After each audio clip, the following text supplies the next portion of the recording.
কি বস্তু হয় বাৰু এখিনি চিনি পাইছে আপোনালোকে এয়া চাওক কি বস্তু হয় বাৰু যিসকলে চিনি পাইছে এটা কমেন্ট কৰিব দেই 15 কেজি আছে ইয়াত কিনি আনিছো যোৱা কালি আৰু ধুনিয়াকে ৰডত শুকুৱাই থৈ দিম আৰু বাৰিখাটো একেবাৰে মকৰ খাই থাকিম আৰু অকনমান আগতে মই জিমৰ পৰা আহি পাই গলো সময়টো এতিয়া প্ৰায় 10 মানে বাজিলে বাৰু 9 মান বজাত মই জিমৰ পৰা আহি পাইছিলো আৰু এতিয়া মই কি খাম জানেনে এইয়া চাওক অকল যে আজিয়ে খাইছো হেয়া নহয় সদায় খাও মই এয়া হৈছে মগু তিয়াই থোৱা এয়া আপেল তাৰ পিছত এয়া হৈছে কণী ইয়াত প্ৰায় 3টা কণী আছে এই 3টা কণী যাব মোৰ পেটত পোৱালি তুমি কণী খাবা নাই হেতু কোৱা খাবানে নাই খাবানে নাই কণী কেলে নোখোৱা টেষ্টি মজা ও বেপাৰী কেনেকুৱা চলিছে বেপাৰ একদম বেয়া কেলে বেয়া কাপোৰে চেল হোৱা নাই ইস নাপাই দেই এনে কবলে মোৰ মানুহজনৰ কাৰণে এজোৰ চাই দিবচোন অলপ কম নামৰ চাই দিম লৈ যাক দামী এজোৰ মোৰ চেলে হোৱা নাই ন দামী নালাগে দামী লৈ দিয়ক আছে নেকি 200-300 টকীয়া ইমান কম দামৰ কাপোৰ নাই নহয় আমাৰ লগত লাষ্টটো দিলে পায়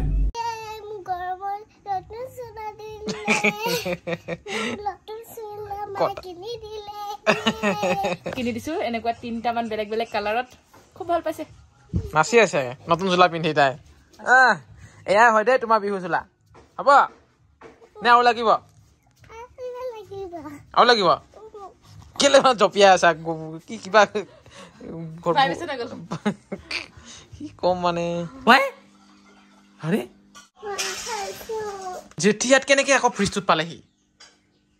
মৰি আছে দেখোন এইটো চিচি এই ফ্ৰিজত জেঠি কেনেকে সোমালে আকৌ চিচি ধুব লাগিব দেই ভালকে ফ্ৰিজটো 1 বাজিলে এতিয়া ভাতটো খাই দিওঁ এয়া শুকতি মাছ যিটোক নামচিং বুলি কোৱা হয় আৰু এয়া আছে ফুল আলু ভাজি লগতে দালি আছে বাৰু আৰু মই ভাত কিমান খাওঁ চাওক আপোনালোকে ইমানখিনিয়ে ভাত খাওঁ মানে আগত বহুত খাইছিলোঁ আজিকালি অলপ কমাবলৈ চেষ্টা পাৰিছোঁ বাৰু চব্জি বেছিয়ে খাই দিওঁ ভাতটো কমকৈ খাওঁ চাইকেলৰ চেণ্ডাল যে বহুত দিনৰ পৰা পৰি আছে উঠাবলৈ পৰা নাই এতিয়া মেকানিকৰ তাত লৈ গৈহে উঠাব পাৰিম নেকি কি আহিলা আকৌ এইটো পাৰ্সেল আকৌ নতুনকৈ আহিছে সদায় পাৰ্সেল মোৰ মাথাটো গৰম হৈ গৈছে আৰু দেই এইটো পাৰ্সেলটো মোৰ নহয় তোৰহে হয় কি অৰ্ডাৰ কৰিছ মোৰ দে এইটো প্ৰডাক্ট তই বাৰে যে এইটোকে অৰ্ডাৰ দি থকা কেলে মই কৈ আছো শুন এই ফেচ ৱাছত আছে নিয়াচিনেমাইডৰ লগতে লিকৰাইছৰ এক্সট্ৰেক্টছ যিয়ে সহায় কৰে স্কিন ব্ৰাইট হোৱাত আৰু ইনষ্টেণ্ট গ্লো কৰাত গম পাইছ নাই তই আৰু ইয়াত চেলোচেলিক এচিড আছে যিয়ে মানে পিম্পলছ আঁতৰোৱাত সহায় কৰে আৰু নতুনকৈ পিম্পলছ আহাটো মানে বাধা প্ৰদান কৰে আৰু ইয়াত এলেনছনো আছে যিয়ে মানে আসনে আৰু মাস্ক এইবোৰ আঁতৰোৱাত সহায় কৰে আচ্ছা হয় নেকি আৰু ইয়াত কোনো ধৰণৰ হাৰ্মফুল কেমিকেল নাই তাৰ কাৰণে মানে একো ভয় কৰিবই নালাগে আৰু গোন্ধ ইমান ধুনীয়া নহয় মোকো ইউজ কৰিব দিবি দেই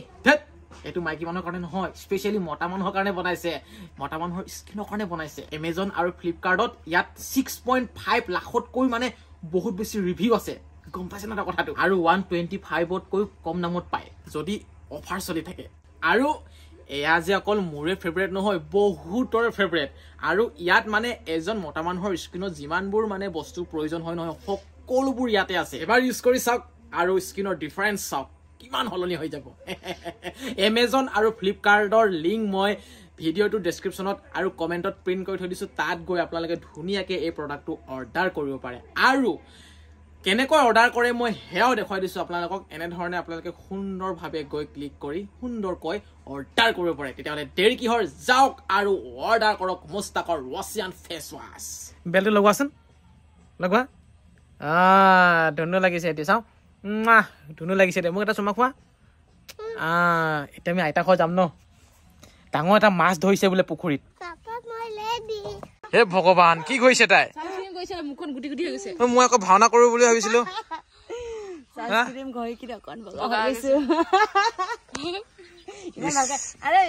মই ভাবিলো ৰিয়াই ভাওনা কৰিবলৈ ক'ত যায় আকৌ আজি ইমান দিনটো চাওকচোন এইটো পুতলাই বেটাই কৰিছে এইখিনি চব উলিয়াই দিলে আৰু এই আইনাখনৰ কাৰণে মানে এই বস্তুটো ইউজ কৰি আছো দেই এইটো দি বেটা দি দিবি বেচেৰি ৱাইপাৰ ভাঙি গ'ল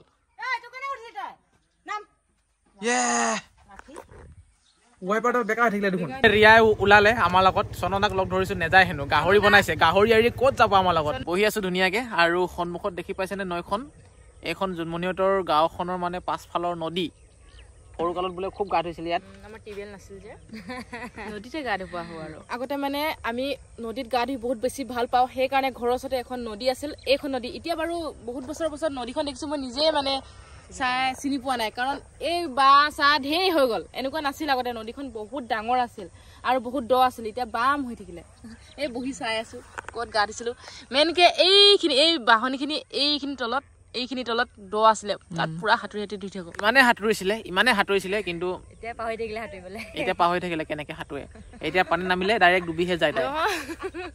তেতিয়াও তেনেকে সাঁতোৰো এনেকে সাঁতোৰ তলত ডুবিয়ে যাওঁ এনে সাঁতুৰি থাকো কিন্তু ভালকে পাৰফেক্টকে মানে সাঁতোৰা তেতিয়াও নাছিলো আৰু এতিয়াও নোৱাৰো ঠিক আছে বল সোনকালে যাওঁ এতিয়া জোনমণিহঁতৰ ঘৰলৈ যাবলৈ ইমান যে পথাৰ খোজকাঢ়ি যাব লাগে বোকা ৰাস্তাটো দেখাই দিয়া আমাৰ ৰাস্তা চাক নামান বোকা মই বুলিহে বিয়া পাতিছো তাইক গম পাইছ নে ৰিয়া মই বুলিহে তাইক বিয়া পাতিছো নহলে মানে তাইক গাঁৱৰ পৰা মোক কোনো নিনিলেহেঁতেন মই বুলিহে উদ্ধাৰ কৰিলো এই আহি পাই গলোহি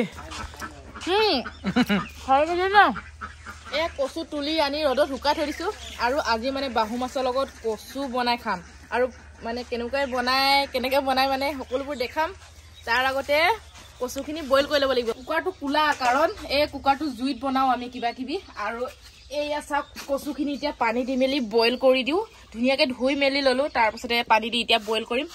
অলপ মানে বইল কৰি ইয়াৰ পানীখিনি পেলাই ল'ব লাগিব কাৰণ খজুৱাব যে এইটো পুখুৰীতে বাহু মাছটো পাইছিলে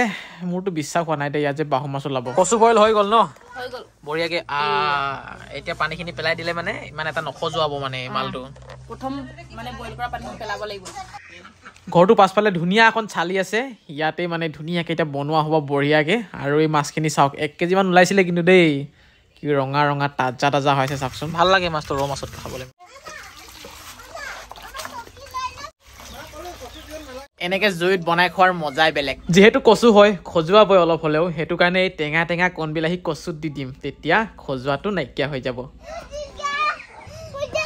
সৰু হৈ থাকোঁতে এনেধৰণে কোনে খেলিছিল বাৰু কমেণ্ট কৰিবচোন এটা কণী বিলাহী পুৰা এয়া পিঁয়াজৰ লগত ভাজি লৈছোঁ কণী বিলাহী খাই বহুত বেছি টেষ্টি লাগে হয় নাই বহুত টেঙা কিন্তু টেঙা কাৰণেতো টেষ্টি লাগে এয়া আদা ৰচুনো দি দিলোঁ জলকীয়া আদা ৰচুন এতিয়া তেলতে ধুনীয়াকৈ গুড়ি কৰিলোঁ এয়া ধুনীয়াকৈ ভাজি ল'লোঁ এই বিলাহীখিনি গুড়ি হৈ গ'ল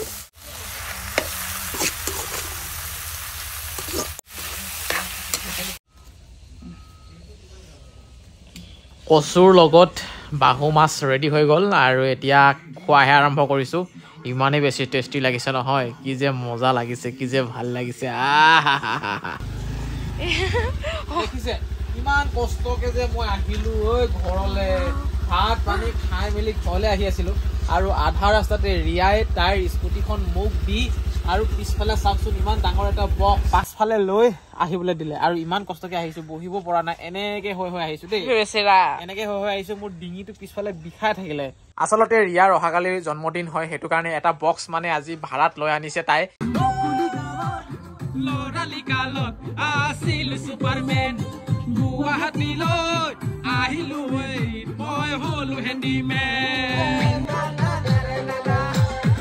আৰু এটা চাই আছো ক্ৰিকেট KKR আৰু ৰাজস্থান ৰয়েলছৰ ক্ৰিকেট হৈ আছে আমাৰ গুৱাহাটীত হৈ আছে ক্ৰিকেট খেলখন কিন্তু আমি ঘৰত বহি বিন্দাছ চাই আছো কাৰণ গুৱাহাটীত গৈ চোৱাৰটো আমাৰ সৌভাগ্য নাই কাৰণ গুৱাহাটীলৈ আমাৰ ঘৰৰ পৰা 500 কিলোমিটাৰ আৰু ইমান দূৰ গৈ তাত ক্ৰিকেট চোৱা মানে এইটো অসম্ভৱ আৰু আমাৰ কাৰণে সম্ভৱ হ'ব কেতিয়াবা মানে কষ্ট কৰিব লাগিব আৰু বহুত আৰু এই ভিডিঅ'টো মই ইমানখিনিতে সমাপ্ত কৰিছো আকৌ লগ পাম বেলেগ এটা ভিডিঅ'ত কিন্তু তাৰ আগতে মুস্তাকৰ ৰাছিয়ান ফেচ ৱাছৰ কথা মই আকৌ এবাৰ কৈ দিছো আপোনালোকক লিংক আছে ডেছক্ৰিপশ্যনত বা কমেণ্টতো প্ৰিণ্ট কৰি থোৱা আছে তাত গৈ এবাৰ আপোনালোকে চাব পাৰে আৰু ক্লিক কৰি ধুনীয়াকৈ অৰ্ডাৰো কৰিব পাৰে